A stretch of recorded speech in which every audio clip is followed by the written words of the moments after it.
Then what are your thoughts on education? Because that's a big reason that people move outside, is even, friends I know who lived in Dallas, it's very cool, walkable, they don't want to live here. So many people, take the leap, get married, when they're ready to have kids, they have to move out because they can't afford private schools. The schools in their area either aren't good enough, or maybe for the first few years, and then they've got to move for private. I think the education system is a big one why people leave and don't want to live in Dallas. It's huge. Education is the #1 amenity for residents and for families. It's just the #1 amenity that we look for. And so we do. As a city councilman, I don't control the school district, but I would certainly use it as a bully pulpit to tell them what they ought to be doing and when they make a mistake. And we also need to look for more opportunities to partner with the school district. I think one example where we can save infrastructure money was the Hampton, Illinois library. Our libraries moving forward, our rec centers moving forward, we need to make them multi-purpose centers. And we need to attach them to schools, so that will lower our maintenance costs as well as our construction costs, and help us both get our budgets under control. Well, it's the same sustainable living as lead. It's very, very sustainable. There may be multi-purpose center, we have people hanging out there all day. So during the day, the students are in the library at Hampton, Illinois. Once it becomes the afternoon and the evening, then it's the after-school group, and then in the evening, more adults can use it. So that's essential with our planning to move forward to look for those opportunities. Another example of an opportunity would be, if you look at Adamson High School, they're going to build a new high school. The big issue is where they're going to put their parking lot. Imagine if they could put their parking lot closer to Jefferson. Because a high school is just going to need a parking lot, usually during weekdays, between 9 and 5. But a place like Jefferson, if we want to revitalize it, needs more parking in the evening and weekends. So we need to start looking at all of our assets and making them multi-purpose and make them meet more than one function at a time. And that's how we can just get things going. Well, I'm curious in regards to budgeting, cutting programs because taxes don't want to be raised. And how are you on, look, we've got to do what we need to do in order to not cut programs, we may just have to raise taxes. And when the going's good, we can lower those taxes back down. What's your idea on that? We don't want to be in a position where we're choosing between basic city services and higher taxes. The moment we're in that position, we've lost. And we shouldn't get there. And in the city of Dallas, over these past couple of years, we've purchased some big ticket items. And these big ticket items come with a cost because we take them out of bonds and we pay the bonds. Right now, our debt service per year as the city of Dallas is over $200 million we're paying in debt service each year.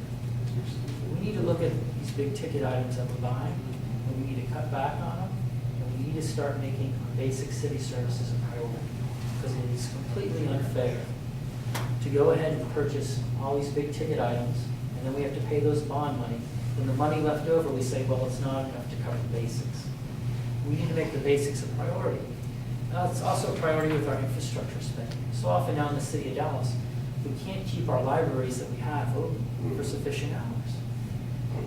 Okay, but in order to get to that point where you're not cutting, I mean, what about the first thing raising of the taxes? I do not want to raise taxes.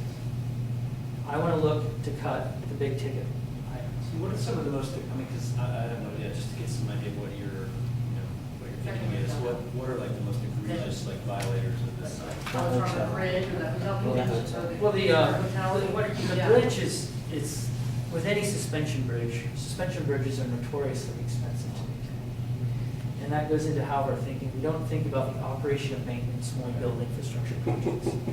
And if you know the Golden Gate Bridge, I believe the Golden Gate Bridge is tolled.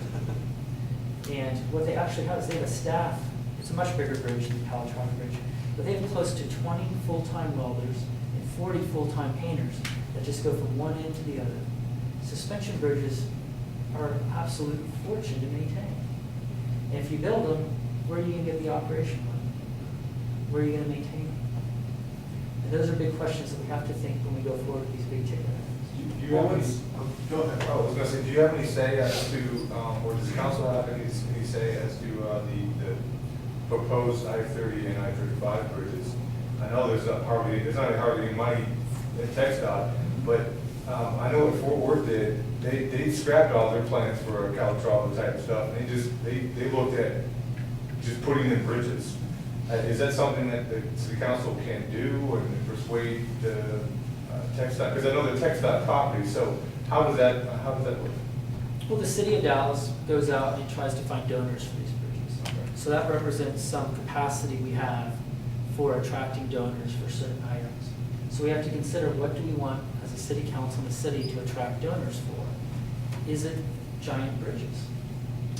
I think I'm more thinking about this though, because I mean, Michael has made a point about what he thinks an interesting city is, and certainly there's some little aspects, but for every dollar that, for example, the Golden Gate Bridge costs, I mean, what does it do to give the city an identity and attract tourism and bring people to it, as part of the puzzle? But like I thought we needed 3 Calatrava bridges, but it's an interesting thought to wonder if that singular bridge, I mean, I listened to a fantastic little presentation of what they would like to see happen in West Dallas development. And it's like, you talk about bringing people to the city, you get a bunch of high rises along the Trinity River, that project, that brings in a very high population density potentially, as well as economic investment in that area. And people that might have chosen to live, assuming they have schools they can send their kids to, in Frisco, might choose to live in Dallas. So, one could argue that there's a return on that investment as well. We would have to agree there's a diminishing return. Economics says if you have 2 of something, there's a diminishing return on the second one versus the first one. And same if you get a third.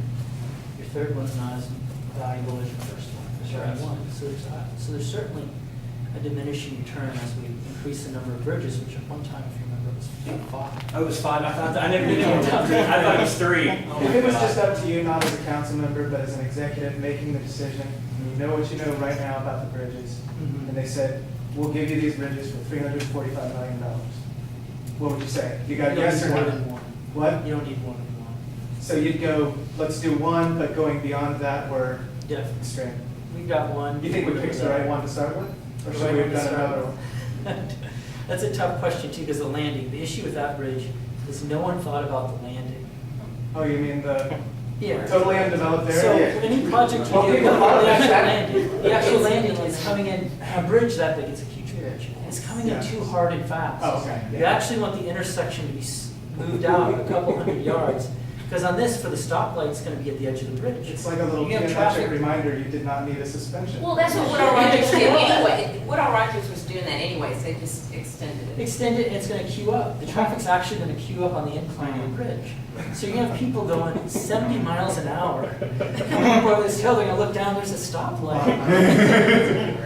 So on that, whatever bridge you do, it's not a bridge unless you think about the endpoints, how you connect.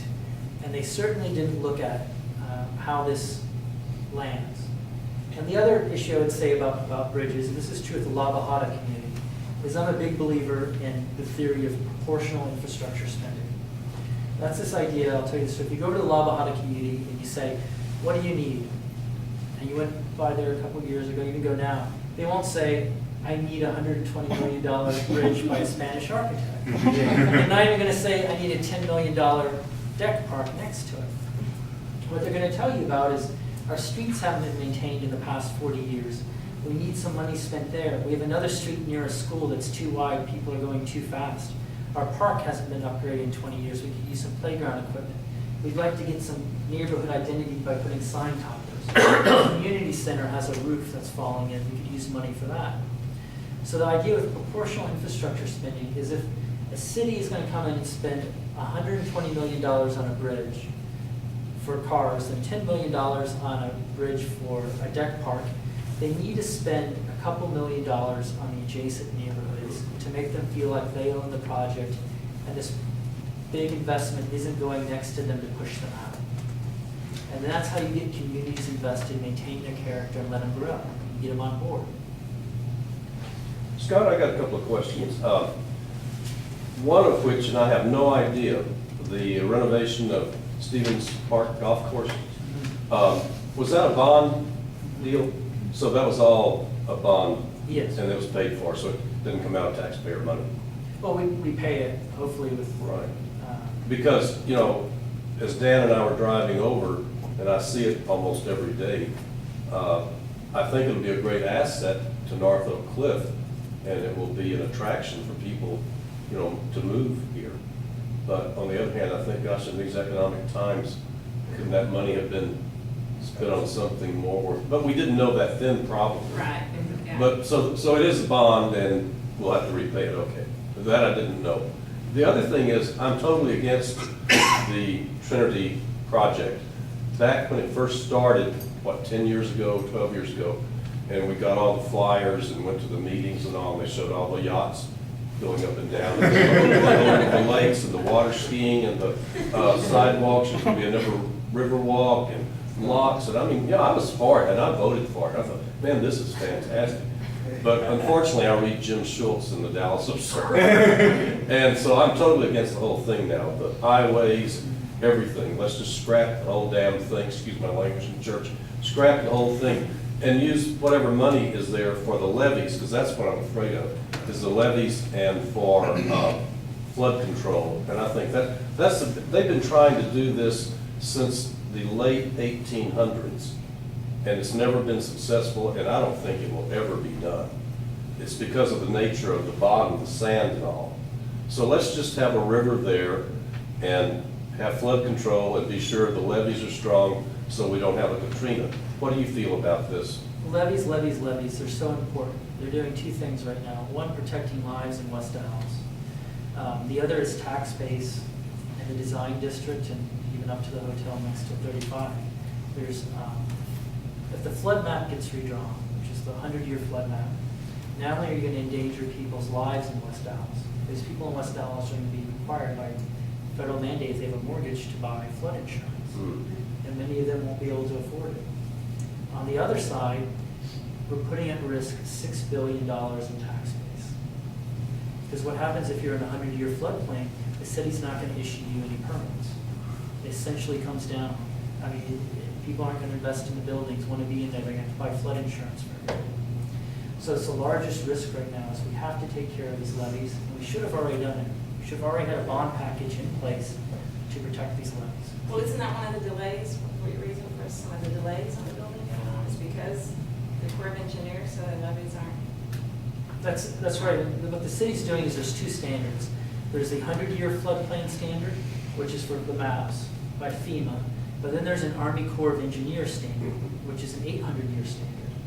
And the Army Corps of Engineers says essentially, if whatever improvements you make, if they meet the 800-year standard, then you will pay a large portion of it. But the Army Corps of Engineers has been going back and forth, you know, saying, kind of moving the mark for what will be acceptable. What we need to do as a city is say, Army Corps of Engineers, we will negotiate with you in good faith until this day.